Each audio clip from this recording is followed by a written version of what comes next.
어떤 화가를 꿈꾸는 소년이 있었습니다. 이 소년이 세상을 떠난 아주 유명한 화가의 그 화랑의 문을 두드렸습니다. 이 소년의 열망으로 가득 차 있었고, 그리고 그 화가, 그 대가의 화법을 자기가 같이 그것을 배우기를 원했습니다. 화랑의 문을 두드리니까 문이 열리면서 그 부인이 나왔습니다. 근데 그 부인을 보고 이 소년은 여기에 찾아오게 된 그 이유를 말을 하고, 그리고 대가의 붓을 저에게 잠시 좀 주실 수 있겠습니까? 라고 그렇게 물어봤습니다. 이 부인은 무엇을 원하는지 알았습니다. 그 말을 듣고 나더니 들어오라고 하고 가서 그 대가, 세상을 떠난 그 화가의 붓을 그 손에 쥐어줬습니다. 그리고 한번 그림을 그려보라 그랬습니다. 근데 이 소년은 너무나 좋아서 그 붓을 가지고 그림을 그렸는데 평소에 자기가 그리던 것보다 더 잘 못 그리게 됐다는 겁니다. 당황해하고 있으니까 그 부인이 하는 말이, 대가의 정신을 이어받지 않고는 아무리 그분의 붓을 가지고 그림을 그려도 훌륭한 그림을 그릴 수가 없습니다. 붓만 가지고는 안 됩니다. 이렇게 말했다는 것입니까? 이건 무슨 걸 말해주고 있습니까? 참으로 맞는 이야기죠. 사람은 대체로 세 부류로 나눠서 생각해 볼 수가 있습니다. 첫 번째는 육체 본능을 따라서는 육체 사람입니다. 육적으로 사는 사람. 예수 믿는 사람들은 상당히 육적으로 살아가죠. 삶의 모든 기준과 지침이 없기 때문에 그렇습니다. 두 번째로는 합리적으로 맞고 상당히 그 이치에 맞는 사는 사람, 이성적인 사람입니다. 이런 사람은 좀 정신적인 사람, 혼의 사람이라고 할 수가 있습니다. 그 다음에 세 번째로는 하나님의 형상을 따라 자기가 만들어진 존재인 줄 알고 하나님과의 그 올바른 관계를 가지고 살아가는 영적 사람, 이 세 가지가 있습니다. 여러분, 과연 어떤 부류의 사람입니까? 예수를 믿기 때문에, 교회를 자주 나오기 때문에 나는 보나마나 영적인 사람이다, 그렇게 말을 할 수 있을까요? 신앙의 세계에서 살아가는 사람이 영적인 사람입니다. 아니면 여러분 혼적으로 이성적으로 그렇게 맞게 살아가는 그런 사람입니까? 아니면 육체 본능을 따라가는 그런 사람입니까? 요즘 기독교인들이 가장 많이 쓰는 말이 무엇이냐면 성령 충만입니다. 그 중에 하나가 성령 충만. 요즘은 비전이란 말을 너무나 많이 쓴대요. 예전에는 성령 충만. 그래서 할머니들 예배 시간에 자다가도 할머니 왜 주무세요? 그러면 눈 딱 뜨고 성령 충만. 그랬다는 겁니다. 근데 요즘은요, 또 할머니들께 졸고 있으면 목사님이 발로 탁 치면서 주무시지 마세요. 눈 뜨세요. 그러면 비전. 그 얘기를 합니다. 어지간한 아이들도 이 성령 충만이라는 단어는 알고 있습니다. 잘은 몰라도 그건 참 좋은 거다. 신앙이 좋은 사람이 갖는 것이 그것이다 라고 생각을 하고 있죠. 성령 충만이 무엇인가 기독교인들이 들어보면 그 대답이 천태만상입니다. 첫 번째로 성령 충만한 모습이 뭡니까 하고 물어보면 그건 광신들입니다. 덜덜덜덜 떨고요, 침 튀기며 사는 사람이에요. 자신과는 좀 다릅니다. 화끈하고 정열적인 사람만이 성령 충만을 받을 수 있다고 그렇게 생각을 합니다. 저는 그래서 많은 분들이 그렇게 말한대요. 저는요, 성령 충만하고는 좀 거리가 먼 사람이에요. 왜요? 주님을 그렇게 사랑하지 않습니까? 그게 아니라 저는 성격이, 성령 충만한 성격이 못 돼요. 자기가 좀 소극적이고 행동이 좀 느리고, 그리고 조금 조용한 사람들은 성령 충만 받지 못하는 이유가 자신의 성격 탓, 타고난 그 모든 성품 때문에 그렇다, 이렇게 말을 하는 사람들이 많이 있다는 것입니다. 실제적으로 조금 그런 게 영향이 없지는 않은 것 같습니다. 제가 결혼 전에 20살 때 방학, 20대 방학 때요, 저기 그냥 전국구를 돌면서 어떤 기도원에 은혜 있나 그렇게 찾아가 봤어요. 그때 저 칠곡이라는 데, 경상남도가 칠곡이라는 데 갔는데 거기 용문산 기도원이 있더라고요. 그래서 가니까 엄청나 많은 사람들이 거기서 이제 예배를 드리고 박수를 치고 그렇게 하고 있었습니다. 그래서 여기는 어떻게 믿는가 이렇게 보고선 봤는데, 그냥 뭐 자꾸만 빨리 치라 그러잖아요. 찬양도 막 빨리 부르라고, 선벽을 빨리 치라 그러잖아요. 그냥 막 강대상을 그 찬양 인도하시는 분이 엄청나게 때리는 거예요. 그러니까 뭐 점점 더 빨라지는데, 더 빨리. 또 어떤 할머니가 그렇게 더 빨리 하니까 그 숨찬 할머니가 그걸 빨리 부르라니, 이 기쁜 소식을 그렇게 빨리 할 수가 있어요? 그분이 저녁 때 쓰러졌는데 가서 돌아가셨어요. 그래도 천국으로 가셨겠죠. 그렇습니다. 그냥 조금 너무 빨리 하지 못하는 사람은 성령 충만하고 좀 거리가 멀 수도 아주 없지는 않을 겁니다. 이렇게 성령 충만하면 이런 모습들을 우리는 연상을 합니다. 반면에 하여튼 사람들은 대부분 어쨌든 하나님을 만나고 뭐 어떤 모습으로 만나든 나는 하나님을 좀 만나고 체험하는 그런 것이 있었으면 좋겠다. 누구나 그 마음에 그런 소원을 가지고 있습니다. 예수님은 사도행전 1장 8절에서 말씀하시기를 승천하시기 전에 오직 성령이 임하시면 너희가 권능을 받고 그렇게 말씀하셨어요. 그러니까 우리가 생각하기에 성령을 받으면 권능을 받는다. 그렇기 때문에 성령이 충만하면 병절에서 기도한 그 병이 낫고 귀신을 예수님을 쫓아내면 귀신이 쫓겨나가고 그 다음에 또 막혔던 문제도 다 금방 뚫려서 형통하게 되고 그리고 또 앞일을 전혀 모르던 사람이 성령 충만하면 영안이 열려서 예언할 수 있는 그런 능력도 있게 된다. 예수님께서 말한 권능은 그런 것도 있습니다. 그러나 성령의 충만은 단순히 보이는 현재 상황을 바꾸는 신비한 능력과 현상만은 아닙니다. 드러나는 것, 그거는 이제 나뭇가지가 흔들리면서 바람이 오면 나뭇가지가 흔들리는 걸 보고 바람이 온다고 생각하잖아요. 바람이 부는구나. 나뭇가지를 보고 바람이 부는 걸 알듯이 우리가 성령이란 것은 그렇게 나뭇가지에 흔들리는 전율 이런 걸 가지고 우리는 기도할 때 뜨거워지고 몸이 막 그냥 흥분이 되고 막 이런 광신과 같은 그런 모습. 그것만 성령 충만이 아니죠. 그거는 나타나는 자그마한 현상일 뿐이고 본래는 바람이 불기 때문에 나무가지가 흔들리니까 그렇게 되는 것입니다. 성령은 무엇인가? 하나님의 살아계심을 확신할 수 있는 계기 또한 자기 자신을 이기고 변화시키는 권능의 임재가 충만히 임한 것을 성령 충만이라 그런 거예요. 널랑 그런 것을 체험하게 되는 것이죠. 성령 충만함으로 자기 자신이 변화되어서 승리의 삶을 산 것이 초대기의 성령 충만한 성도들의 공통된 특징이었습니다. 로마서 8장 9절에는 누구든지 그리스도의 영이 없으면 그리스도의 사람이 아니라고 분명히 말씀하고 있습니다. 우리는 다 그리스도의 영이 우리에게 임재해 있고 그리스도의 영이 우리를 다스리는 그런 사람입니다. 그렇기 때문에 성령이 있으면 그래도 영의 생각을 합니다. 성령이 임재하지 않은 사람은 육신의 일만 생각을 하는데 육신의 생각은 사망이요 영의 생각은 생명과 평안이라고 로마 8장이 말씀해 주었습니다. 그리스도의 영인 성령이 우리 안에 계셔서 우리 안에서 그 성령의 뜻과 그 도우심과 인도로 사는 사람을 우리는 그리스도인이라고 하는 것입니다. 성령 충만은 무엇일까요? 오늘 본문의 말씀 통해서 깨달음을 얻고 함께 성령 충만해지는 은혜를 나누기를 원합니다. 성경을 보면 성령의 충만함을 받고 그 삶이 완전히 변화된 사람들이 많이 있는데 그 중에서도 대표적인 두 사람을 꼽으라면 사도 바울과 베드로죠. 사도 바울은 율법주의자로서 바리새인으로서 예수 믿는 사람들을 다 잡아다 죽이는 데 앞장섰던 사람입니다. 뭐 이상한 도당들이 나타나서 나사렛 예수가 메시아라고 하는가 말도 안 되는 걸 하면서 저런 사람을 죽여야 된다고 생각을 했습니다. 그 사람들 잡아가지고 체포영장을 받아갖고 예루살렘의 지도자들에게 갖다 인계한 것이 바로 사도 바울의 자기가 했던 그런 임무였습니다. 근데 그날도 다메섹에 있는 사람들, 숨어있는 예수 믿는 사람들 가서 잡아오기 위해서 말을 타고 달려가다가 다메섹 도상에서 예수님 만나게 되었어요. 그래서 사울아 사울아 내가 어찌하여 나를 비박하느냐 음성이 하늘로부터 들렸습니다. 그거는 환상도 아니고 그냥 영적으로 들렸던 음성이 아닙니다.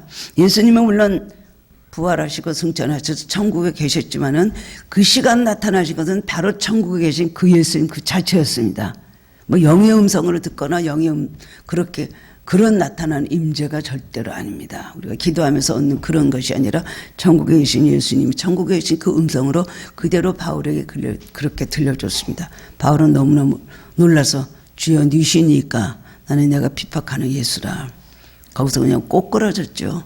그래갖고 그 다음에는 빛이 너무 강하게 돼서 눈이 안 보이게 되니까 사람들이 부축해서 그 다음에는 어떤 집에 들어가서 기도하고 있었습니다. 그는 순간적으로 완전히 변화돼서 그때부터 복음을 해서 사는 성도가 되었습니다. 예수님 만나고 난 다음에 직접 그 위에 한 말이 뭐냐면 그리스도가 주라 그랬어요. 예수 그리스도가 주라. 우리 같으면 좀 생각도 해보고 이게 맞는 얘기일까? 어떻게 해서 내가 이런 체험을 했을까? 아마 그랬을 것입니다만은 그냥 그 시간에 완전히 예수님의 그 나타나신 현존을 체험하고는 그대로 그때부터 예수님을 마음속에 구주로 모시기 시작되었던 것입니다. 그때부터 일평생 주님과 복음 전파를 위해서 살다가 희생하는 삶을 살았습니다. 얼마나 많은 핍박과 고난을 받고 그리고 결국 그가 꿈에도 그리던 로마에 가서 복음을 전하게 했던 그 자기의 그 기도가 응답이 되어서 포승줄에 매여서 죄수의 몸으로 배를 타고 지중해를 건너가서 로마로 가게 되었습니다. 거기 가서 감옥에서 고통을 당하고 있다가 결국은 복음 전하다가 마지막에 목에 참수형을 당해서 그 다음에는 순교를 하게 되었습니다. 또 한 사람은 베드로입니다. 그는 어부로서 갈릴리 호수에서 고기를 잡다가 예수님 만나게 되었죠. 예수님 나를 따라오너라 하는 말씀을 듣고 예수님을 그날로부터 수제자가 되어서 예수님 3년 동안 따라다녔습니다. 그는 또 마태복음 16장의 유명한 고백, 주는 그리스도시요 살아계신 하나님의 아들이시니이다. 자기도 모르는 이 정답인 이 고백을 하고 예수님께 칭찬을 받았습니다. 그러면서 내 믿음의 교회에게 내 교회를 세우겠다 말씀하신 이후로 그 다음엔 예루살렘의 마가다르방 바로 예루살렘 초대 교회가 되었습니다. 그때부터 이 베드로는 예수님 약속하신 대로 오순절 다락방에서 성령의 충만함을 받고 난 다음에 이 사람은 완전히 성령의 사람이 되었습니다. 불같은 열정을 가지고 예수님을 모른다고 3번씩 부인하고 두려워했던 그 사람이 용기 백배해졌습니다. 그래서 주님을 위해서 나는 죽는 것이 하나도 두렵지 않다. 그때부터 예루살렘 한 복판에 서가지고 3,000명 앞에서 5,000명 앞에서 예수 그리스도가 너희들이 십자가 못 박혀 죽은 예수 그리스도가 메시아라는 것을 전했습니다. 그는 예루살렘 교회의 초대 감독이 되었습니다. 유대인의 복음을 전하는 바로 유대 복음의 첫 기수가 된 사람이 바로 이제 베드로입니다. 성령 체험을 한 사람은 그 인생 역사를 다시 쓰는 것을 많이 볼 수가 있습니다. 베드로는 그래서 또 다시 좀 마음이 로마에 있는데 두려워서 다시 이제 로마에서 빠져나와서 다시 이제 유대로 돌아오려고 하는데 예수님께서 나타나셨다고 합니다. 길에서. 그리고 예수님 십자가를 지고 다시 로마로 가시는 거예요. 그러니까 베드로가 주여 어디로 가시니까 네가 십자가를 지지 않고 로마에서 다시 나오니까 내가 다시 십자가를 지기 위해서 로마로 간다. 그런 음성을 들었습니다. 그래서 그때 다시 십자가를 지고 로마에 가서 그곳에 가서 베드로는 십자가에 거꾸로 매달려서 십자가의 형을 당해서 순교하였습니다. 예수님이 똑바로 달리셨는데 나 같은 죄인이 어떻게 똑바로 십자가에 매달릴 수 있습니까? 나를 거꾸로 십자가에 매다시오. 못 박으시오. 거꾸로 매달았어요. 얼마나 힘든 그런 고통이었겠습니까? 그렇게 주님을 위해서 결국 순교한 삶을 살았습니다. 바울도 그렇고 베드로도 그렇고 이렇게 형편없었던 사람들, 그렇게 위대한 일을 할 수 없던 사람들이 어떻게 해서 그렇게 될 수 있을까요? 주님을 위해서 그의 삶을 자기의 모든 것을 다 헌신하고 마지막 생명까지도 아깝지 않게 복음을 위해서 예수님의 피 한 방울, 물 한 방울 남기시지 않고 우리를 위해서 구원해 주셨듯이 사도 바울도 그렇고 베드로도 그렇고 주님을 위해서 모든 걸 헌신하는 삶으로 그렇게 변화가 되었습니다. 이렇게 성령 체험을 한 사람은 그 인생의 역사를 다시 쓰는 것을 많이 볼 수가 있습니다. 여러분 성령 체험하고 내가 변화되고 그런 놀란 그런 자기의 어떤 체험과 간증들을 갖고 있는 분들은 그때부터 인생의 역사를 다시 쓰게 됩니다. 여러분의 삶이 그때부터 완전히 바뀝니다. 그야말로 새로운 장이 열리죠. 그 전까지는 뭐 챕터 몇으로 갔다면 그 다음부터는 챕터 그 다음 장으로 넘겨갖고 새로운 삶을 살게 되는 겁니다. 보는 것이 달라졌죠. 삶의 목적이 달라졌죠. 그 다음에는 가치관이 달라졌죠. 살아가는 모든 삶의 이 모든 근원이 달라졌기 때문에 다시 자기 인생의 역사를 다시 쓰게 되는 겁니다. 그 전까지 삶은 아무것도 아니었다. 그 전까지 삶은 아무리 귀하다고 해도 그 전까지의 삶은 나는 그저 준비기간이었다. 모세도 그랬습니다. 다윗도 그랬습니다. 너무나 많은 사람들이 성령 충만을 받고 나서는 그 삶의 완전히 180도 바뀌는 것을 보게 됩니다. 그런데 우리는 자신을 들여다볼 때 어떻습니까? 남들은 이런 삶을 사는데 또 주변에도 그런 사람들의 이야기를 듣는데 나는 왜 이럴까? 내 자신을 들여다볼 때 과연 내가 예수를 믿고 있는 사람인지 아닌지 스스로도 모르겠고, 신앙이 그냥 예전이나 뭐 오래전이나 얼마 전이나 아무런 변화 없이 성장이 없이 항상 제자리에 머무르고 있다면 오늘 내가 필요한 것이 무엇인가? 오늘 내가 필요한 것이 세상 것이 아니라 오늘 내가 필요한 것이 이 생명이 되시는 성령 충만을 받아야 되겠구나. 내가 살면서 한 번이라도 이런 체험을 좀 하고 나는 변화되어야 되겠구나. 이런 걸 깨닫고 그런 마음의 결단을 가져야 됩니다. 사람들은 성령 충만에 대해서 잘못 알고 있는 부분이 많이 있습니다. 우리들도 그렇습니다. 기도하면서 성령 충만은 내용이 핵심 내용이 뭡니까? 성령이 그때부터 나를 완전히 다스리는 것이잖아요. 그것이 바로 성령 충만인데 우리는 성령 충만 받으면 거꾸로 생각합니다. 성령 충만 받으면 그때부터 능력이 생겨서 하나님을 내 마음대로 움직일 수가 있다. 내가 성령 충만 받고는 하나님 나한테 약해지셔서 내가 원하는 대로 다 해주시겠지. 그래서 우리는 성령 충만을 구할 때가 있는데 그것은 정말로 거꾸로 된 신앙이고 잘못된 것입니다. 사람들은 자기 능력으로 뭔가 할 수 있으면 하나님을 의지하지 않습니다. 그리고 가끔 위급할 때 부족할 때 그저 불러내는 낙하산 줄이라고 할까요? 그런 것으로 생각할 때가 있습니다. 그러나 우리는 위기 때만 하나님을 찾으면 안 되고 우리가 고통 중에 있을 때 우리가 또 어려울 때 또 우리가 평탄하고 우리가 늘 행복함 속에서 이 세상에서 만족하면서 살아갈 때가 있다면 그때도 하나님을 겸손하게 의지하고 도움을 간구해야 됩니다. 교만은 패망의 선봉이요 그 다음에 거만함은 넘어짐의 앞잡이라 그랬습니다. 교만하기 때문에 하나님 우리에게 고난을 주시죠. 기도 더 하라고 고난을 주십니다. 뭔가 인간은 조금 편안해지면 게을러지게 되고요. 조금 힘들어지면 낙심하게 되고요. 그렇습니다. 하나님 우리 고난을 주실 때 할 수 없이 힘들었다고 넘어져도 우리는 주님을 찾게 되죠. 주님을 찾게 되고 그 다음에 응답받아서 편안하게 되면 이제는 조금 편안하게 살아보자. 그리고 우리 스스로 안 그러려고 그래도 저절로 마음에 긴장감이 없어지고 영적에서 근신하는 자세에서 벗어나게 됩니다. 주님을 그렇게 많이 필요한 걸 느끼지 않게 돼요. 신앙이란 거는 세상과 나, 주님과 나 이게 바로 상대적인 것입니다. 세상이 나를 힘들게 하면 주님을 찾아요. 세상에 나에게 뭔가 갖다 주고 내가 세상에서 편안해지면 그 다음에 주님을 찾지 않습니다. 그렇기 때문에 세상과 주님은 상극이 될 수밖에 없는 것입니다. 그러나 사도 바울은 고난 가운데 있거나 형통할 때나 변함없이 하나님만 의지했습니다. 바울은 알았습니다. 큰 능력이 사람에게서 나오는 것이 아니라 하나님과 있는 것을 알았기 때문입니다. 너무나 많은 체험을 했습니다. 너무나 많은 고난을 당하는 가운데 능력이 하나님께만 있고 나에게 있는 거 아니라는 걸 그거 철저히 깨닫고 끝까지 하나님만 의지하게 그렇게 했다는 것입니다. 그만큼 고난이 많을 때 살소망이 다 끊어지고 이제 내가 죽음 앞에 섰구나 할 때 도살한 양같이 됐다고 하는 표현을 할 만큼 고통 중에 있을 때 그럴 때 그 기회를 잘 잡았어요. 고난을 여러분 호기로 잡으시기 바랍니다.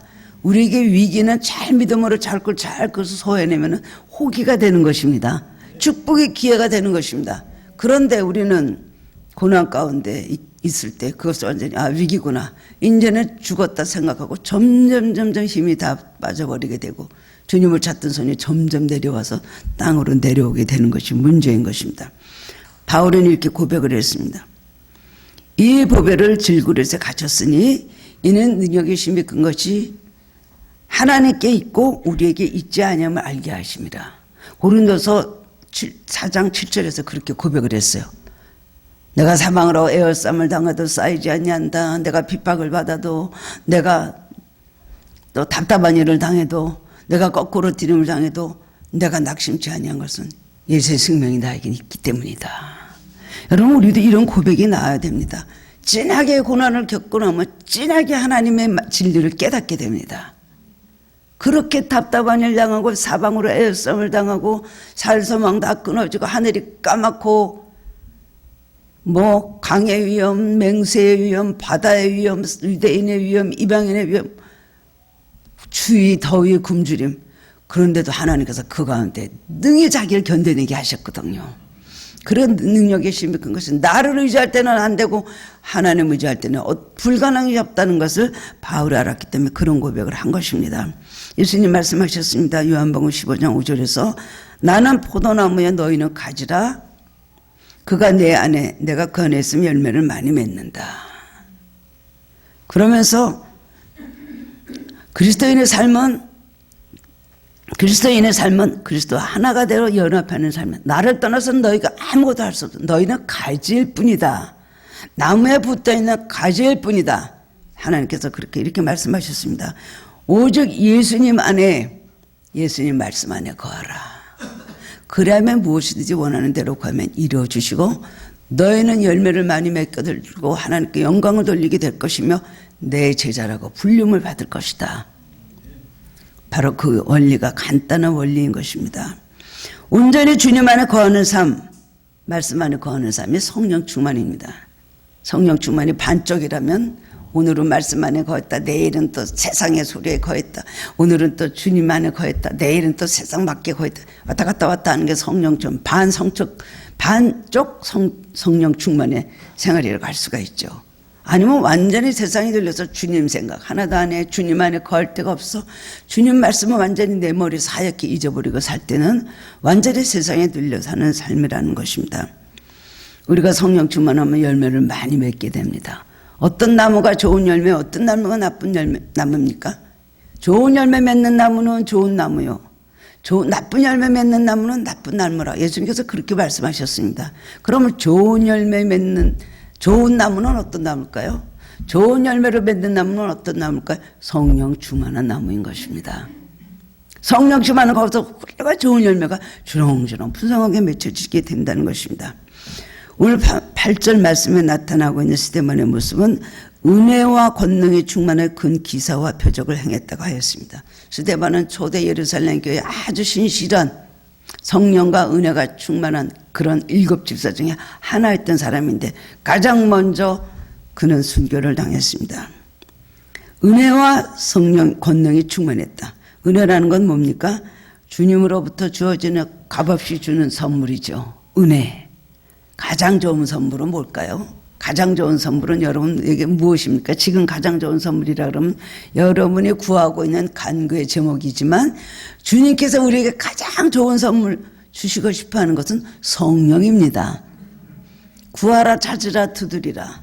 우리는 뭐 이것도 구하고 떡도 주세요. 생선도 주세요. 많이 구합니다. 그런데 주님은 가장 좋은 선물을 너희들에게 먼저 주시는데 그것이 바로 성령을 주시라 그랬어요. 근데 우리는 그걸 제쳐놓고 다른 걸 선물이라고 생각하고 얼마나 일상생활에 필요한 것이 많이 있습니까? 바로 그렇기 때문에 주님께서 주시는 선물, 이것이 바로 은혜고요. 그 다음에는 권능은 뭘까요? 그 은혜가 차고 넘치면은요, 그 다음에 바깥으로 표현되는 능력이 바로 권능인 것입니다. 예를 들어 이제 그릇을 비유해서 말하자면 그릇에 물을 가득 부은 상태가 은혜 충만한 상태고요. 그 물이 막 흘러 넘쳐갖고 철철철철 흘러내리면 그것이 바로 권능인 것입니다. 여러분 댐에 물을 많이 받지 않습니까? 뭐 여기 청평댐 무슨 댐 엄청 많습니다. 뭐 춘천댐 물을 계속 받잖아요. 그런 댐에 그냥 물로 인해서 차오르기 시작을 합니다. 특별히 수력을 일으키는 그런 댐들은 그냥 물을 받잖아요. 청평댐도 그렇고. 그럼 가득 차게 되면 어떡합니까? 수문을 열잖아요. 그것이 막 쏟아질 때는 굉장한 동력이 되지 않습니까? 전기를 일으키고 막 이런 역사가 일어나는 것입니다. 마찬가지로 은혜와 권능이 충만하다는 것은 성령의 충만한 사람에게 나타나는 당연한 현상인 것입니다. 은혜가 충만하게 되고 심령이 받은 은혜, 그 영혼에 받은 은혜가 충만하고 그 다음에 그런 영혼을 그런 능력을 그런 은혜를 받은 사람이 그 다음에는 뭔가 움직이면서 일을 할 때는 권능이 나와서 주님께서 말씀하신 대로 귀신이 쫓겨나가고 병을 고치고 병든 자가 일어나고 뱀을 짚고 방언을 하며 이런 역사가 일어나는 것이 바로 권능인 것입니다. 그래서 은혜가 넘쳐서 나오는 것, 그 파워가 바로 권능이에요. 우리는 은혜를 먼저 받으면 그 다음에 권능을 받을 수가 있는 것이죠. 그래서 기적이 일어나고 이적을 향할 수 있는 역사가 일어나는 그런 힘, 이것이 바로 성령의 권능인 것입니다. 은혜가 충만한 스데반은 천사같이 되었습니다. 천사의 얼굴 같다 그랬어요. 자기를 죽이려고 돌을 던지는 사람에게 저주나 증오의 말을 하지 않았습니다. 조금 더 힘들다는 소리를 하지 않았어요. 그리고 마지막까지 복음을 담대히 전했습니다. 그리고 마지막 순간에도 자기의 돌 던지는 사람들을 위해서 사랑의 마음으로 중보기도를 하는 그것이 바로 권능인 것입니다. 은혜가 충만하니까 그렇게 할 수 있는 권능이 스데반에게서 나왔다는 겁니다. 돌 던지는 사람 앞에서 그들에게 자랑하고 그들을 축복하고 그들을 구원해달라는 기도, 저들의 죄들 저들에게 돌리지 마옵소서. 예수님과 같은 똑같은 그런 중보기도를 하고 마지막 숨을 거두었습니다. 식물의 씨앗은 물체로 놓고 만약에 건모양을 놓고 본다면 다른 것과 다른 어떤 차이가 없습니다. 똑같이 만든 씨앗, 요즘 이렇게 조화로 만든 씨앗들이 많이 있지 않습니까? 플라스틱으로. 어느 게 진짜인 줄 모르죠? 어느 게 진짜인 줄 몰라요. 너무나 똑같기 때문에. 아니, 오히려 가짜가 진짜 같대요, 요새는요. 그런데 뭐가 다릅니까? 이 조화도 똑같이 보이지만은 생화하고 다른 게 뭐예요? 가만 놔둬도 실들지도 않고 가만 놔둬도 더 이상 피지도 않아요. 그게 다르죠. 씨앗도 그렇습니다. 플라스틱으로 만들거나 아니면 정말 씨앗 뭐가 달라요? 생명력이 있기 때문에 땅에 심으면 다른 건 아닙니까? 우리는 똑같은 씨앗의 모습과 같이 우리가 이렇게 살아가고 있는데 생명이 그 안에 대신 성령이 충만하게 있고 충만하면은요 생명력이 있어서 삶에 달라지는 거예요. 싹이 나고 나무가 자라고 그다음엔 잎이 무성해지고 열매를 맺게 된다는 것입니다. 겉으로 보기에는 오히려 더 보잘것없이 보여요. 예수 믿는 사람들, 이 세상 사람들보다 사실 이렇게 별로 빛깔이 좋지가 않습니다. 얼굴이 우울한 사람도 있고 또 가난한 사람들도 많이 있어요. 그렇기 때문에 예수님을 믿게 되겠죠. 그렇기 때문에 이 세상 사람들은 뭐 잘 먹고 잘 살아서 좋은 차, 좋은 집, 돈 많아서 쫙 지나갈 때 뭐 부티가 절절절절 흐르잖아요. 겉으로 보기엔 더 좋아 보여요. 예수 믿는 사람들 뭔가 초라해 보이고 힘이 없어 보이고 얼마나 그럽니까? 그러니까 안 믿는 사람들은 뭐 저럴 거면 뭐하러 예수 믿어. 자기 무슨 예수 믿는 사람들 우리보다 잘 사는 건 뭐가 있어. 그렇게 표현을 하죠. 그러는데 그 삶의 모양이 다르지 않습니까? 예수를 모르는 사람들은 그러다 하루아침에 생명을 잃어버리고 살고 그 안에 생명이 없습니다. 그러나 우리는 생명력이 있기 때문에 고난 가운데서 이기고 나가고 슬픔 가운데서도 감사하고 불평불만이 나온 가운데서도 주님을 찬양하게 되는 것입니다. 이것이 바로 생명력인 것입니다. 성령이 우리 안에 충만하게 역사하게 되면 무궁무진한 생명력이 나옵니다. 땅에서 하나 심었는데 자라고 그 다음에 점점 자라서 어떻게 돼요? 우리는 천국까지 가서 천국에 잘 심어진 나무가 되는 것입니다. 우리는 이런 성령의 충만의 필요성을 알고 그것을 첫 번째로 구하고 살아야 됩니다. 너희는 그의 나라와 그의 의를 먼저 구하라. 그럼 이 모든 것을 더하여 주시리라. 그 말씀이 뭘까요? 성령 충만 구하라는 겁니다. 뭐 그냥 소리 지르고 벌벌 떨고 뜨겁게 기도하고 남보다 요란한 것 그것이 성령 충만이 아니죠. 주님의 생명으로 충만한 것이 바로 성령 충만한 것입니다. 그러면 첫 번째로는 성령 충만한 사람은 어떤 사람일까요? 보면은 첫 번째 분 아름답다 그랬습니다. 스데반은 천사의 얼굴 같은 아름다운 웃음을 가졌다고 말씀하고 있습니다. 천사같이 그 영혼에서 순수한 것이 흘러내렸다는 것이죠. 우리가 성령 충만해지면 아름다움의 마음으로부터 흘러나오게 됩니다. 그리고 그리스도의 향기가 품어 나오게 되는 것입니다. 확실히 이게 신앙이 좋은 사람을 사귀다 보면 다르거든요. 말하는 것이 다르고 그 다음에 그에게서 저런 가치관을 갖고 살고 있구나. 저런 데서 저런 말이 나오는구나. 생각을 하게 되지 않습니까? 그것이 아름다운 거예요. 복음을 전하는 자의 발이 아름답다 그랬어요. 두 번째는 성령 충만한 사람은 사랑과 용서가 있게 됩니다. 스데반은 마지막 죽어가는 순간에도 자신에게 돌을 던지는 자들을 용서해달라는 기도를 하고 숨을 거둬서 저들의 죄를 알지 못합니다. 이게 얼마나 정말 성령 충만한 경지가 되면 이렇게 기도를 하게 될까요? 자기 잘못을 모르고 남의 잘못을 유만한 거 가지고 저 사람은 좀 어떻게 해달라고, 저런 사람은 정말 하나님 어떻게 손 좀 봐야 되는 거 아닙니까? 마음으로라도 그런 생각을 할 때가 우리는 너무나 많이 있죠. 그러나 오히려 나에게 돌을 던지는 원수를 용서하고 그를 위해서 기도한다는 것이, 우리 그리스도인의 의는 그냥 어느 정도의 의가 아닙니다. 우리 그리스도인의 의는 정말 우리가 할 수 없는 일까지도 하는 것, 그리고 우리는 선한 일을 해야 되는지 알면서도 선한 일을 하지 않는 것과 우리에게 죄라 그랬어요.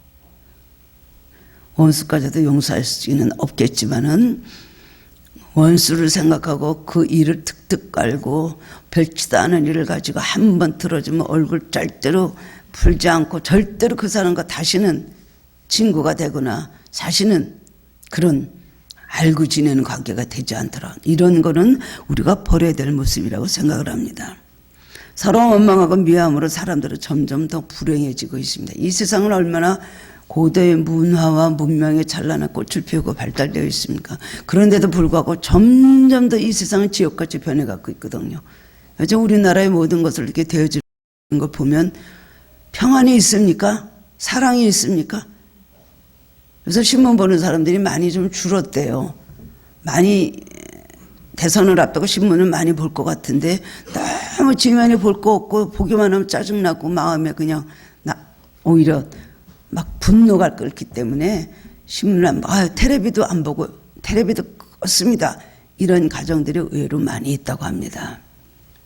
이 사회가 어떻게 되어 있습니까? 가장 친한 가족, 친해야 될 가족끼리도 서로 그다음엔 원수가 돼 있고요.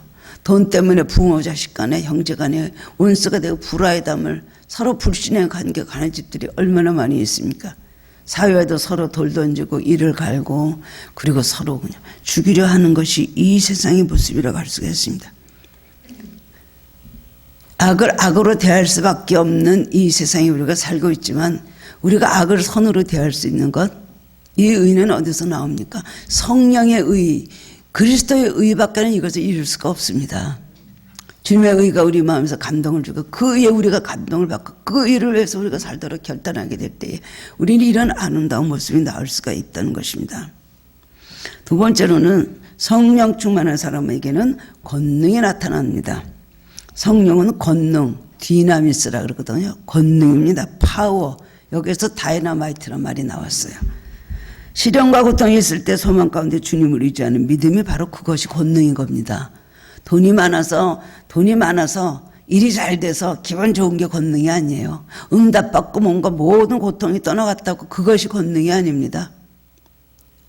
그런 권능도 이루어주시는 한 가지 부분에 이루어질 수도 있지만 우리가 시련과 고통 가운데 낙심하고 좌절할 수밖에 없는 우리들이 감사하는 마음을 가지고 그리고 기쁨으로 살아갈 수 있는 것, 자꾸만 우리 마음이 그렇게 되는 것, 이겨내는 것, 이것이 바로 권능입니다. 한라가 핍박 가운데서도 인내하며 신앙생활 중단하지 않고 끝까지 맡겨준 사명에 충성하는 것, 이것이 바로 권능인 것입니다. 그런 권능을 준다는 겁니다. 일이 형통할 때도 또한 기분이 좋아도 세상 유혹을 이깁니다. 죄를 이깁니다. 그리고 주님을 겸손하게 변함없이 사랑하는 것, 이것이 바로 권능인 것입니다. 초대교회의 제자들과 성도들은 자신의 핍박과 죽음으로 몰아넣는 삶 속에서 승리하게 하는 권능이 성령 충만함에 있었기 때문에 그들은 끊임없이 모여서 성령 충만을 구했습니다. 그 권능을 계속해서 이루기 위해서 그들이 했던 일이 뭘까요? 주님을 주야로 묵상했습니다. 낮에는 성전에 모여서 하나님을 찬양하고 모여서 기도하고 떡을 떼고 순전한 마음으로 서로 사랑하며 그리고 성경을 배우고 그리고 성령께서 그 안에 거하시도록 교회 안에 거하시도록 자기들의 모든 하는 모든 일과 이 모든 선교하는 모든 일에 주님이 거하시도록 매 성령으로 그것을 구할 때 그들은 성령 충만할 때 그 일을 이루는 것입니다. 초대교회 사람들 같이 고통 중에 예수를 믿은 사람이 있습니까? 바로 얼마 전에 예수님 붙잡혀 그들을 붙잡아 예수님을 붙잡아 죽여고 했던 그들이 바로 그들과 함께 있었습니다. 눈만 뜨면 그러다는 주변에 있었는데 권능을 받고 나니까 그런 사람들을 회개시킨 거예요. 만약에 너희들이 그 얼마 전에 너희들이 십자가에 붙잡아서 못 박혀 죽인 예수가 바로 메시아다. 옛날 같은 거 가면 낫겠어. 그대로 잡아서 죽였을 겁니다. 그런데 그 말을 듣고 어찌할꼬 했다는 거예요. 막 베드로가 막 사람들 앞에서 막 예루살렘 한복판에 서서 행각에 서서 막 말씀을 전하는데 사람들이 벌벌 떨면서 베드로를 보고 그 말을 듣고 예수님은 자기네들 손으로 못 박아 죽인 사람들입니다. 그랬는데 그 사람들이 베드로가 한 말을 듣고는요, 불과 한 두 달 전에 한 말이에요. 그 말을 듣고서는 그 다음에는 어찌할꼬 그랬어요. 어찌하면 찔림을 받았다 그랬어요. 강팍한 영혼을 찔림을 받게 하는 능력이 뭡니까? 권능인 것입니다. 우리가 북한에 김정은이 너무나 악하다고 하는데 사실은 기도를 많이 해서 북한 땅도 변화되도록 우리가 기도를 하면 능력이 권능이 북한 땅으로 넘어갈 때 김정은이도 무릎 꿇게 해줄 것으로 믿습니다. 핵을 버리고 그리고 민족의 염원인 통일로 나오게 될 것입니다. 그런데 아무리 뭐 이렇게 하고 저렇게 하고 돈 갖다 주고 아니면 또 싸우고 그래 아무 소용이 없는 것입니다. 그리스도인은 말 한마디에 흔들리고 환경 여건에 따라 이리저리 견심이 바뀌어서는 안 되는 것입니다.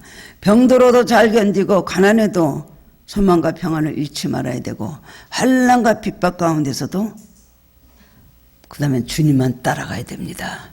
이런 믿음이 바로 권능인 것입니다. 다른 능력 달라고 구하지 마세요. 이런 권능을 달라고 하면 이렇게 해주는 은혜부터 우리에게 주십니다. 마음의 평안함을 주시고 모든 게 견뎌낼 수 있는 지구력과 그 다음에 인내력과 우리의 강인함을 우리에게 허락해 주신다는 겁니다. 근데 우리는 올바른 삶을 살아야 된다는 걸 알고 있으면서 어떡합니까? 매일 회개하는 내용이 매일 바뀌지가 않습니다. 똑같은 것 갖고 회개하고 그 다음에서 또 똑같은 말 갖고 회개하고 정말 회개했다면 그 다음에 좀 회개 종류가 달라지거나 회개 또 하는 내용이 좀 달라져야 되지 않겠습니까? 어떤 애들이 그렇게 물었대요. 회개가 어떤 겁니까? 그랬더니 어떤 애가 대답하기를 정말 잘못했다고 뉘우치는 게 회개입니다. 두 번째 어떤 애한테 또 물어봤어요. 너는 회개가 뭐라고 생각하냐? 저는요 눈물을 철철철철 흘리고 하는 것이 회개라고 생각합니다. 세 번째 애한테 물었습니다. 너는 어떤 것이 회개라고 생각하느냐? 다시는 그런 일을 하지 않는 것이 회개입니다. 그것이 참된 회개라는 거예요. 그렇습니다. 죄가 여전히 나를 누르고 주장하고 있음을 보며 내가 그리스도인이 맞기는 맞는가? 라는 회의가 들 때가 있죠. 인간은 이렇게 연약한 존재입니다. 사도 바울도 그랬어요. 속사람으로는 하나님의 법을 즐거워하되 내 지체 속에는 다른 한 법이 내 마음의 법과 싸워 내 지체 속에 있는 죄의 법 아래로 나를 잡아오는 것을 보는도다. 오라 나는 공고한 사람이라도 이 사망의 몸에서 누가 나를 건져내라. 바울은 무슨 생각을 하면서 이렇게 한탄을 했는지 모르겠지만 우리는 다 그런 존재입니다. 아무리 우리가 믿음으로 살라 그래도 잘 되지 않습니다. 인간이기 때문에 또 넘어지고 인간이기 때문에 또 우리는 자빠지고 또 개가 토한 것을 다시 먹듯이 또 죄를 이제는 다시 안 짓겠습니다. 다시 그 죄를 또 먹는 거예요. 돼지가 몸을 찢고 더러운 곳에 다시 눕는다. 예수님께서는 그런 생활을 하지 말라고 우리에게 말씀을 해주셨습니다. 우리는 성령 충만 받으면 우리 안에 있는 모든 죄악의 뿌리, 우리 죄성을 뿌리 뽑을 수가 있습니다. 그렇기 때문에 우리는 우리의 영혼과 우리의 심령과 우리의 모든 것을 변화시키는 성령 충만함을 우리는 완전히 그 안에 들어가야 된다는 것입니다. 근데 들어갔다 나왔다 할 때가 많이 있습니다. 한 번 더 들어갔다 또 아주 안 들어가는 아주 나와버리는 사람이 있죠. 우리는 이것이 바로 권능인 줄 알아야 된다. 그런 권능을 우리에게 주신다는 겁니다. 마지막으로 세 번째로는 성령 충만한 사람은 헌신하는 사람이 됩니다. 미국의 무디 목사님은 100만 명을 전도했던 사람입니다. 하루에 한 명씩 전도하지 않으면 내 입에서 구더기가 나온다고 한 사람이에요. 그렇게 선교를 많이 한 사람이 무디 목사였습니다. 그런데요, 초등학교 교육도 제대로 받지 못해서 너무나 가난한 9남매 중에 6째로 태어났어요. 가난한 집에. 그리고 아버지는 4살 때 돌아가셨어요. 그래서 그때부터 너무나 가난하게 살아서 신발 굽는 거 그런 것 좀 하는데 초등학교도 못 나와서 철자법이 엉망진창이고 정말 문법도 하나도 모르고 글도 제대로 쓰지 못했다고 합니다. 근데 희한한 거는 신학도 제대로 하지 못했대요, 무디 목사님이.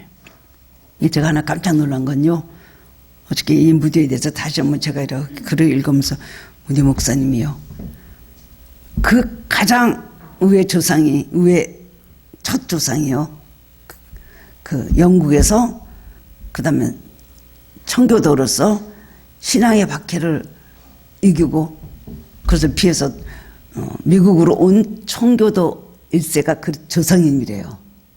그렇게 순교했어요. 그래서 집안이 뭐 얼마나 예수를 잘 믿었는지 모르는데 어머니도 그렇고 뭐 삼촌도 그렇고 뭐 참 무디 목사님 주변에는 너무나 많은 사람들이 신앙의 사람들이 참 많이 있었습니다. 김벌 선생님이 무디 목사를 이제 성경을 잘 가르쳤어요.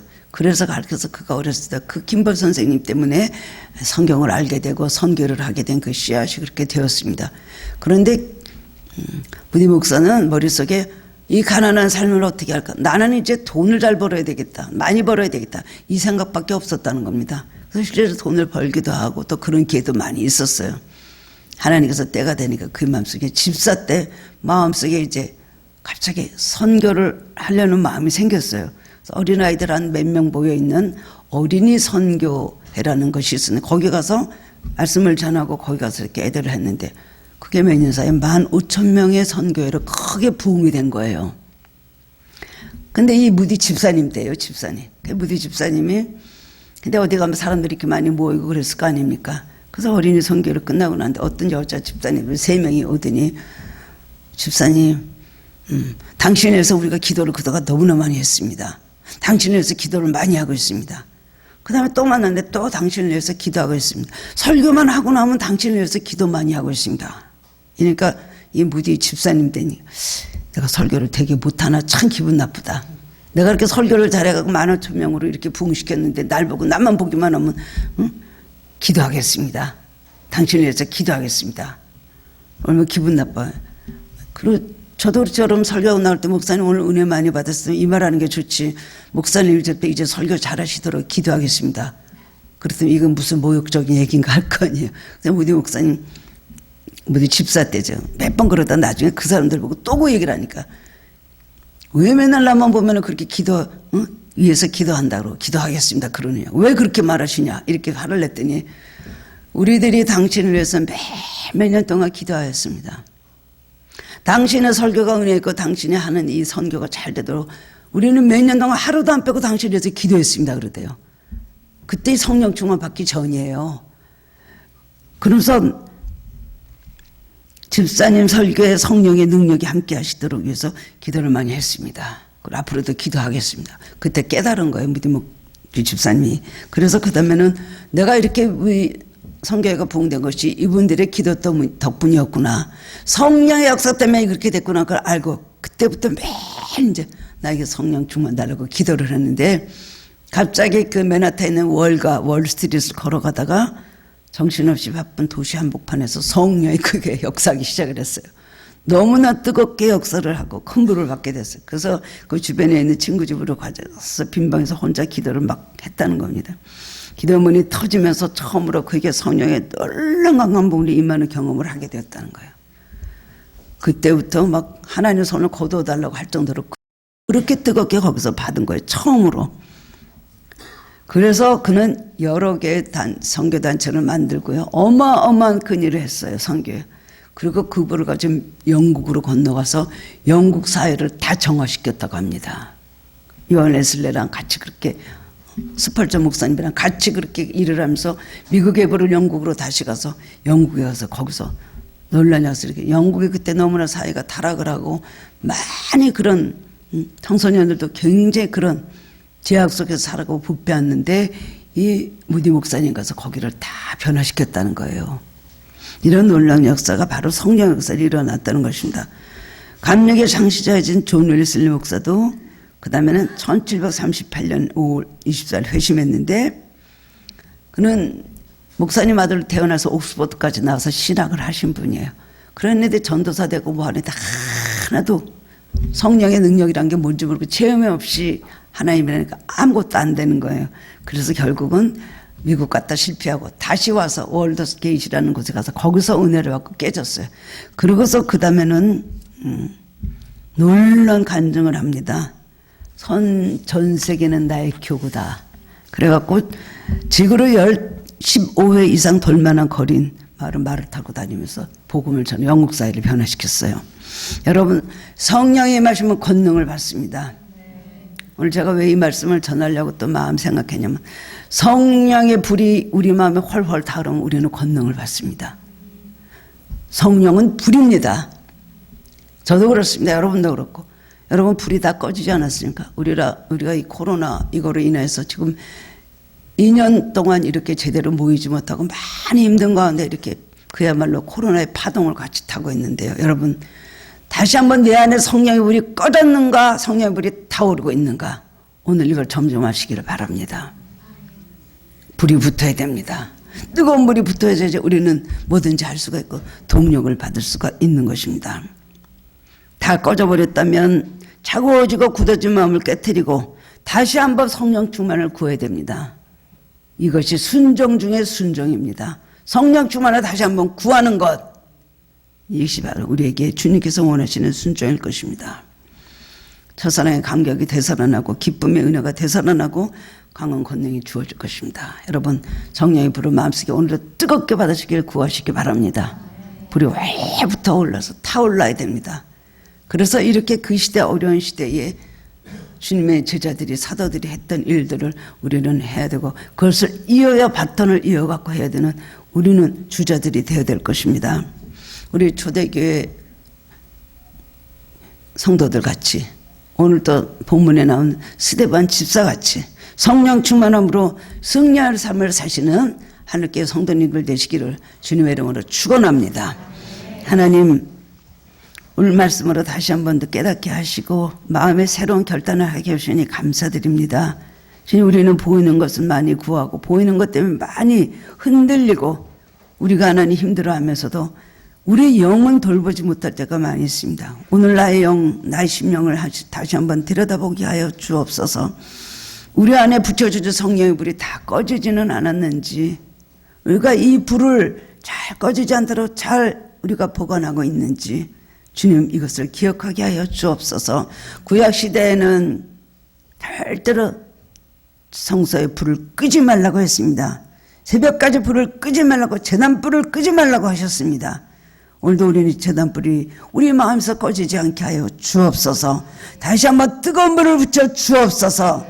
은혜와 권능이 충만하게 하시고 사명으로 불타오르게 하시고 이 험악한 생각을 구원해내는 우리들 되게 하여 주옵소서.